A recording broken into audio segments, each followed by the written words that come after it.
Planescape Torment and Disco Elysium are fantastic examples of how to do a story-heavy CRPG while keeping you excited to play more, and each of these games has their own unique take on that idea. And we'll start with Esoteric Ebb. This one leans pretty heavily into the Disco Elysium side of things, but it adds inspirations from classic CRPGs. There are a high amount of different choices to make, and the stats that you have will heavily affect different outcomes, and they also have voices, much like how in Disco Elysium your different traits would speak to you. In this game, your stats speak to you. Strength, wisdom, dexterity all now have voices. It's a very interesting take on the idea with a ton of dice rolls. Instead of a floating skull following you around like in Planescape Torment, you have a goblin sidekick. The basic idea is that you are a cleric who has been sent to deal with a tea shop that has exploded in the city that is having its first election. You need to solve the mystery despite various people's best efforts to stop you from doing that. It seems like a pretty quirky game, but there are a lot of interesting systems involved that have me excited to see how this game will go. It releases in the first quarter of 2026 on Steam. Traveling at Night is an upcoming CRPG from the creators of Cultist Simulator. It is, in their words, a dialogue-driven, choices matter, combat-free CRPG that they compare to Disco Elysium, Planescape Torment, and Fallout 1 and 2, with over 40 hours of game that they plan to make, so it is highly replayable. There's a lot of customization for your character, where you can choose a career and passions, explore a Europe that has been changed forever by a series of wars, and advance your skills, with a variety of skills that I've never really seen in a video game before, things like Spivery and Skelekosophy, which, to be honest, I don't really know what the hell either of those things are, but it sounds fun to me.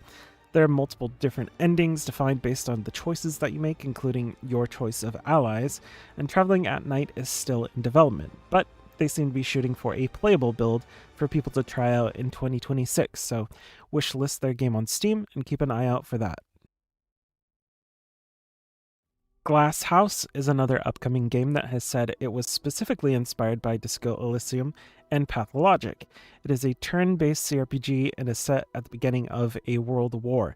You're a deputy that is stuck in an apartment building that was the site of a crime scene, but because of what is happening, namely a world war, you can't leave since there's been a lockdown. There's even gameplay that is tied specifically to different ideologies, with a system that allows you to invest points into those ideologies.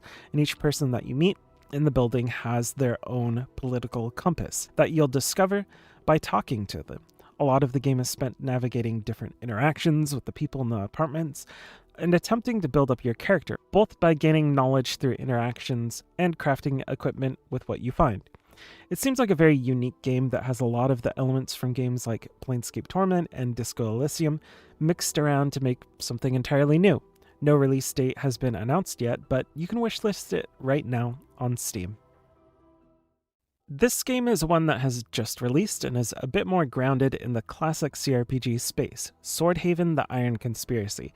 It's a game by the Atom RPG developers who decided to try their hand at something a bit more on the fantasy side, but this is a low magic setting, so don't expect to be launching fireballs at everything. A lot of the game is spent deep in dialogue, figuring out what your different options are based on your various skills, and it is very clearly heavily inspired by the Infinity Engine games. And you're kind of allowed to wander wherever you would please, which is great for people that really love exploring a large RPG, finding loot and lore in hidden corners of the world. The combat is actually decent fun as well, and you can change between a turn-based mode and an active real-time mode on the fly. This one released into its 1.0 version to very little fanfare, which surprised me considering how well Atom RPG and Trudograd was received. It's a lot of fun, so I recommend people give it a try. You can play it right now on Steam and GOG.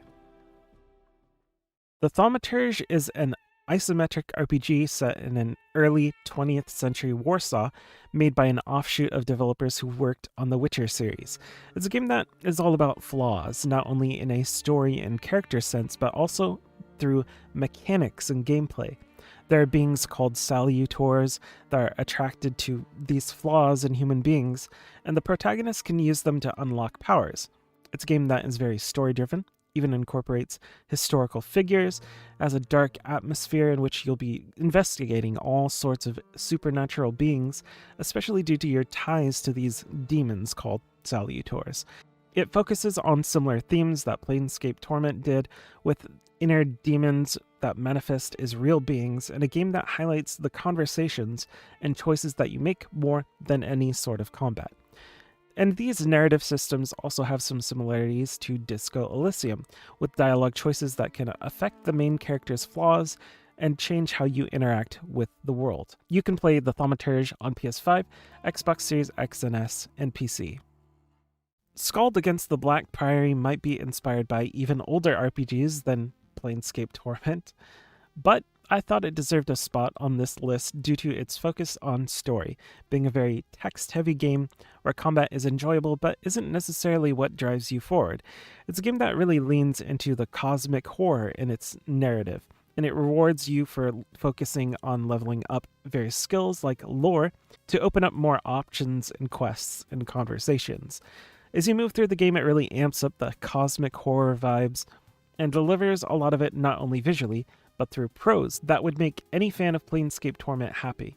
And I'm just a huge fan of the pixel art style. It brings back memories of 8-bit games, but it does it in a way that is more like, this is what you thought those games looked like. In reality, there's a lot more going on in the art and environments than they were able to do back then just because of technology.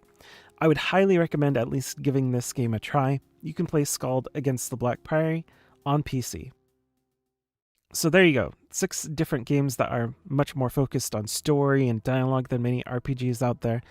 I hope that you, like me, are happy to wade through a lot of text, because you are going to do that if you play any of these games. And if anyone has more games that they'd like to recommend, make sure to put those in the comments below. And for more suggestions and videos about RPGs of all kinds, make sure to subscribe. Thanks for watching.